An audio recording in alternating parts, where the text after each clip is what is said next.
The unrest in the Middle East is the first foreign policy crisis of the presidential campaign.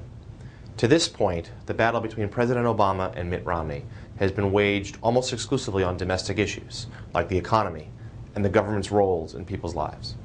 But that changed on the 11th anniversary of the September 11th terror attacks.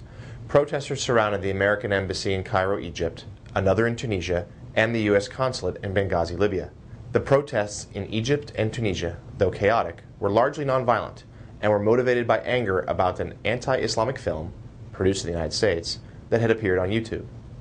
The embassy in Cairo put out a statement, not cleared by the White House, that attempted to calm the protesters by apologizing for the video. The Romney campaign pounced. Breaking a ceasefire to mark the September 11th anniversary, they released a statement slamming the embassy for apologizing. This immediately drew a strong rebuke from the Obama campaign. Then, word broke that American Ambassador Chris Stevens and 3 of his colleagues were killed during the demonstrations in Libya. Investigators now believe that violence was a carefully planned terror strike that used the unruly mob as cover.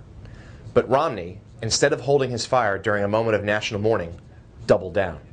He held a press conference in which he continued to denounce the first apology, which had been issued before the death of the ambassador and was later withdrawn, and then ripped the Obama administration's handling of the crisis. This drew a swift response from both sides of the aisle.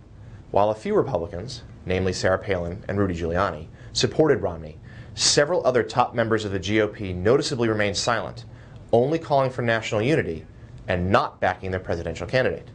Some conservative columnists also chastised Romney, while Democrats, who already have been gleefully painting Romney as a foreign policy rookie, slammed the Republican for allegedly politicizing a national tragedy.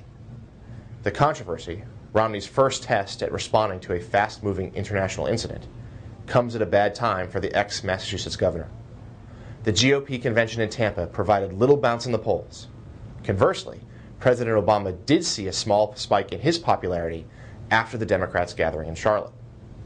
Moreover, another weak jobs report did little to damage Obama, who remains ahead in several key swing states now just 8 weeks until Election Day.